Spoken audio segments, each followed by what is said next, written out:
Gente, na semana passada eu comecei mais um curso de gestão e planejamento rural com base na escala de permanência e na tomada de decisão holística. E um assunto que sempre pega muito no curso é a diferenciação entre gestão e prática e a diferenciação entre complicado e complexo. Eu quero esmiuçar isso aqui um pouquinho para vocês e, como sempre, como eu venho fazendo, deixar o máximo de conteúdo disponível gratuitamente para as pessoas na internet. Bom, primeiro a gente faz uma confusão muito grande quando a gente passa a entender a propriedade como se ela fosse um sistema de produção. Existe uma conexão entre três coisas que formam uma complexidade única de cada propriedade rural, que é aquele terreno, aquele território, com as suas características de bioma, de ecossistema, com aquela família ou com aquela pessoa, e com o tipo de economia que aquela família ou pessoa tocam naquela propriedade. Então, quando a gente junta essas três coisas em uma propriedade rural, a gente tem uma complexidade que ela é única. Ela não vai se repetir em lugar nenhum. Mesmo o vizinho do lado não vai ter uma complexidade igual àquela. Então, a partir disso, a gente começa a entender, ou começa a buscar entender, a diferença, por exemplo, entre complicado e complexo. Tudo que é complicado são as coisas que a gente fabrica. O computador, o telefone, o carro, enfim, são coisas que a gente confia na tecnologia para fabricar. E tudo que a gente maneja são coisas complexas. Então no âmbito do complexo, são basicamente três coisas, né? A gente gerencia ou a gente maneja pessoas, né, e suas instituições, família, governos, associações, ONGs. A gente maneja ecossistemas e a gente maneja economias. Veja que no mundo como está hoje, tudo que a gente fabrica, que é no âmbito do complexo, vai bem.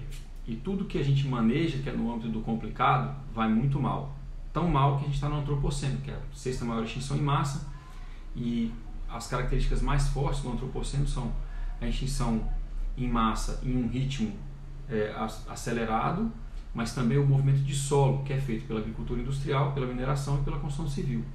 Hoje se move mais solo do planeta do que os vulcões jamais moveram. Bom, o que isso importa para a gente na gestão rural?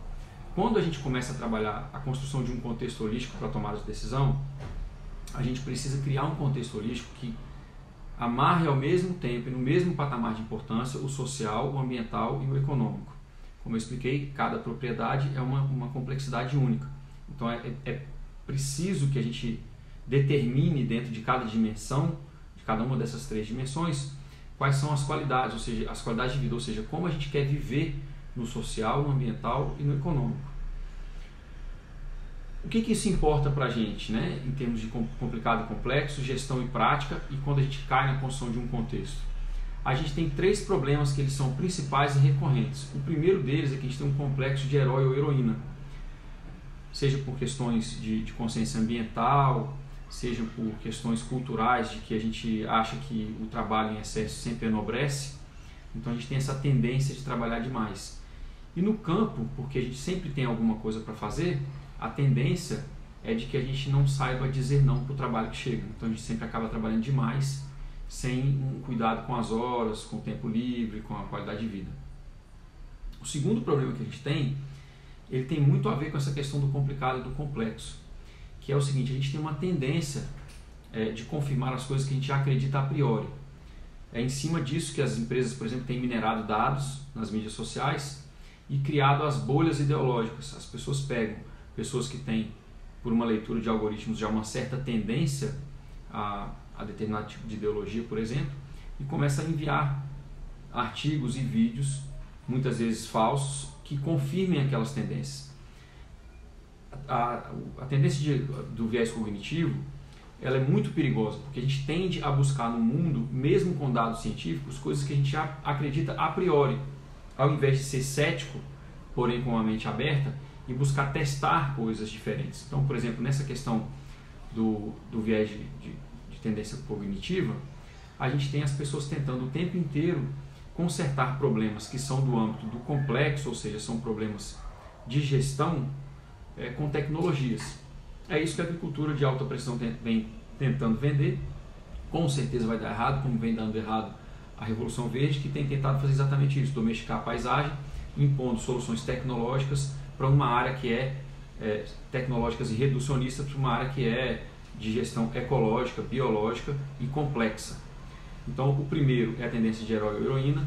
O segundo é essa tendência de confirmação. A gente precisa então ter métricas e precisa ter indicadores muito precisos de que a gente está bem nessas três dimensões: social, ambiental e econômica. E por último, a gente tem um costume que é muito comum da sociedade ocidental de colocar as metas acima da qualidade de vida, né? Isso é uma crença limitante que diz que a gente, para bater meta, precisa abandonar a qualidade de vida, precisa sacrificar várias áreas da nossa vida. Isso é uma característica de uma gestão reducionista, seja ela visando só o lucro ou seja ela visando só a proteção ambiental. As duas coisas são reducionistas. E dentro da área de gestão rural, gestão e planejamento rural, a gente precisa acostumar a equilibrar as nossas qualidades de vida e manter as nossas qualidades de vida na medida em que a gente galga os nossos objetivos. De outra forma, o que acontece? Existe uma exaustão muito grande, assim como no primeiro problema, né? E a gente tem uma tendência das gerações mais novas da família não quererem ficar no campo, porque elas veem os pais e as mães o tempo inteiro esgotados. Então, o primeiro problema é a tendência de herói ou heroína. O segundo é a tendência que a gente tem de confirmar coisas que a gente já acredita a priori. E por último, colocar as metas acima da qualidade de vida. Na gestão holística, a gente faz uma inversão disso aí. A gente se pergunta primeiro como a gente quer viver no social, no ambiental e no econômico, e a partir disso a gente alinha o nosso propósito, os nossos comportamentos, os nossos sistemas, para que a gente possa planejar, implementar, executar e reavaliar esse planejamento constantemente, sem perder de foco os indicadores e as métricas de regeneração, os indicadores e as métricas de qualidade de vida e os indicadores e as métricas de saúde econômica da propriedade. Então fica aqui para vocês um pedacinho da aula que a gente tem de planejamento, para vocês irem acompanhando esse conteúdo e, na medida do possível, quem se interessar pode procurar no link da minha bio, tem todos os links para os cursos e mentorias e todos os serviços que eu tenho prestado. Abraço, obrigado.